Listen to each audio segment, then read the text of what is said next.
Hello दोस्तों, मैं आज आप लोगों को बताऊंगी यहाँ पे गद्य साहित्य और पद साहित्य के बारे में ये होता क्या है। तो मैं आपको बहुत इजीली भी बता रही हूँ कि जो साहित्य होते हैं तो व्याकरण बुक अलग होता है जो मैं आपको पढ़ाती रहती हूँ।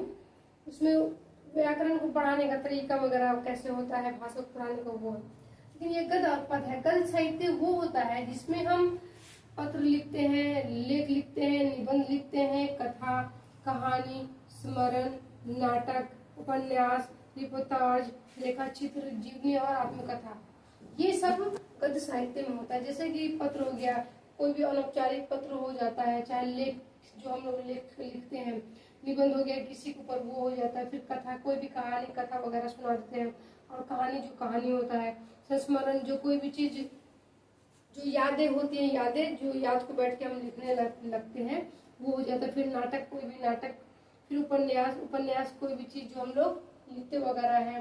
फिर रिपोर्टाज, रिपोर्टाज मतलब वो हो जाता है जो आंखों देखा चीज को हम कवर करते हैं, खुद में के सामने वो घटना घट रही है, बैठ के हम उसको कर रहे हैं।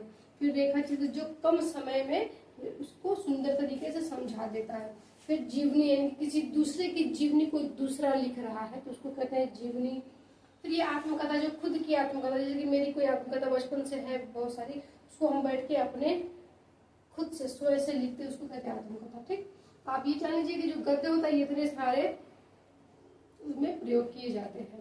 अब आता है पद। पद मतलब होता है पोयम, कविता। ठीक है, तो ये पद में ये सारे यूज होते हैं जिसको कहते हैं दोहा, कवित, सवैया, पद, सोरठा, कविता और गीत। और ये जो है आपको छंद में मिलेगा। छंद टॉपिक आती है, जब मैं पढ़ाऊंगी तो मैं आपको बताऊंगी, जिसमें सुर और लय के द्वारा लोग अपने विचारों को प्रकट करते हैं। जैसे कि एक है पूत सपूत तो का धन संचय, अपूत कपूत तो का धन संचय, यानी कि अपने विचारों को वो कविता सोरठा इसके जरिए, ये है सब कविता, सबका नाम अलग अलग दिया हुआ, उसको अपने सुर लय में जो है वो अपने मन के विचारों को प्रकट करता है, उसी को कहते हैं हम पद। ठीक, जैसे मैंने अपने भी बताया आपको कि पूत सपूत तो का धन संचय, पूत कपूत तो का धन संचय। कहने का उनका ये है कि जब पूत सपूत है, अच्छा है, तो पैसा जमा करके जाकर धन जमा करके क्या करेंगे, वो पूत तो है, पुत्र जो है हमारा वो तो कमा ही लेगा।